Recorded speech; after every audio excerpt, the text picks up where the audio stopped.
Hennie Van Vuuren, founding director of Open Secrets, now joins us via video link to unpack these allegations and, of course, their report on the SANDF. Hennie, thank you so much for your time. Of course, this is very explosive. I'll get to the SANDF's response, but I want you to take us back in terms of what led Open Secrets, to investigate this matter and, of course, ultimately then compile this 4-part expose.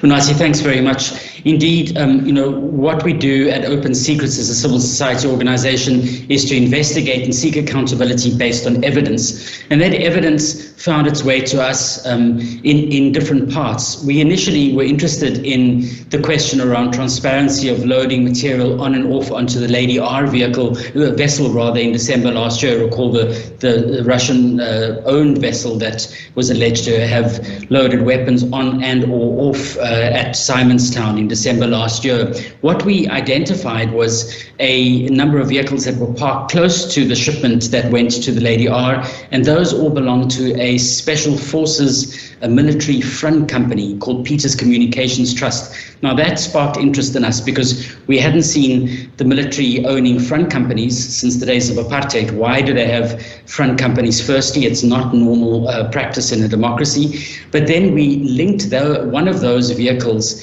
to a group of vehicles which Special Forces had used in a so-called training exercise 3 weeks later in the end of December last year in the Mall of Africa, in which an individual, as you said, Abdullah Abadega, and his bodyguard were abducted. The SANDF said they were there. They happened to pass Abadega as he was paying his parking ticket, and there were many strange coincidences. They said they were just doing training. Well, Abadega, the evidence suggests, and his family certainly believes, was abducted by a special forces unit who operated on that day at the Mall of Africa.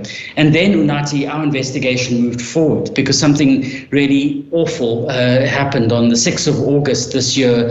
A Lieutenant Colonel Frans Matipa, a top Hawks official, was investigating the military for this abduction, investigating special forces, went to court to try and get records of their cell phone records on the day of the abduction and the movement of their vehicles. He was driving out on north of Hammanskraal in Gauteng on the highway, and he was shot, from what we understand, to the head with 2 bullets, and those bullets were while he was driving his car. The kind of people who can do that are very skilled marks people, and they are generally the people who've been trained in places like the military.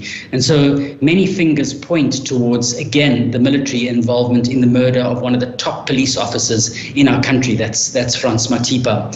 At that time, and that's maybe just to draw that to a close, we then, Unati, received information from a range of sources. Those are people within state institutions, including the military, and also people themselves who had been witness to the allegations of torture and possibly murder of individuals by the same special forces operatives that went back a period of about 3 years to early 2020.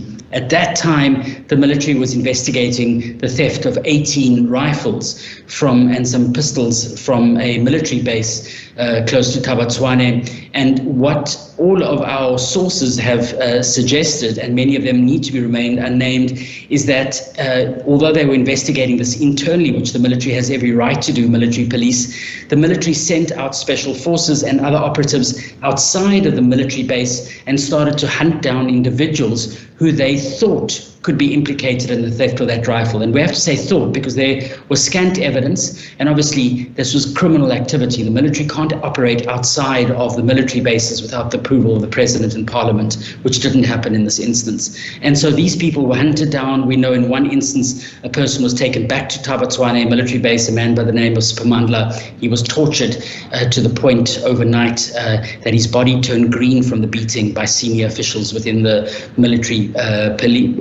police and special forces, and eventually died, and we believe his body was said to have been buried at Special Forces headquarters close to Tabatswane military base. So horrific things. Very briefly, one other individual who approached us, a man by the name of Pule Nkomo, who was implicated again by the military without evidence of the theft of the rifles. And according to Nkomo's testimony, or his evidence that he's put forward, he was tortured, and that torture by what could have been special forces and other operatives over a period of 5 days in March 2020 took place also at the command of the current chief of the army, General Lawrence Mbata. So very serious allegations. And to add, Nkomo's life remains under threat, and that of his family today as we speak. So these are live matters and matters of grave concern, which should concern all of us as South Africans. These are very serious allegations, Hennie, and of course,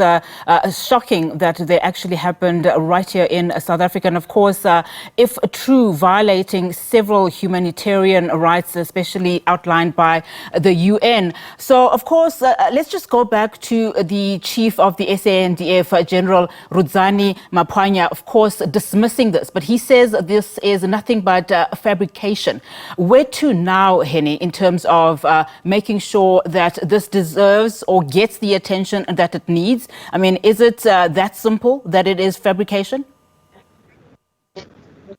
Yeah, Unathi, it's very easy for the chief of the SANDF to sit there and say it's fabricated. He's also accused us of effectively being complicit in a crime by not reporting this. But what the general just fails, and I think he refuses to want to examine the facts. And he and the other bigwigs, the chief of defense intelligence and his chief of staff who flanked him at this meeting, I think they should be reminded that the individuals of whom we speak of here, in fact, in certain instances have approached the SANDF with that information. In fact, there was an entire board of inquiry into allegations of criminality within the SANDF. That was largely as the result of a whistleblower, a top military police official, Thulani Ndau, who brought this information to the attention of the SANDF. There was a board of inquiry that heard tens of witnesses. It produced a report. Our understanding is that report has been sitting for a period of up to 6 months on the desk of the chief of the SANDF, and he's done absolutely nothing about it. Today, he couldn't provide a shred of evidence of what he's done to action the outcomes of that report, and we are saying that that must be made public. And equally, Pule Nkomo, the individual we spoke about who survived his torture, in fact has gone to court and is claiming civil damages from the SANDF. So they've alerted the chief to all of this information. What he said today was completely disingenuous. But what we have done today, Unathi, as Open Secrets, is we have written to the president as commander-in-chief. We have asked him to intervene in this matter because the soldiers aren't going to sort this matter out on their own. These are elected politicians who we've put in place, and we ask him to intervene and ensure that there's a speedy inquiry and to place additional pressure, Unathi. What Open Secrets has done is written to the United Nations Special Rapporteurs for torture and extrajudicial killings today. We have asked them to independently investigate these allegations, place pressure on our government, therefore,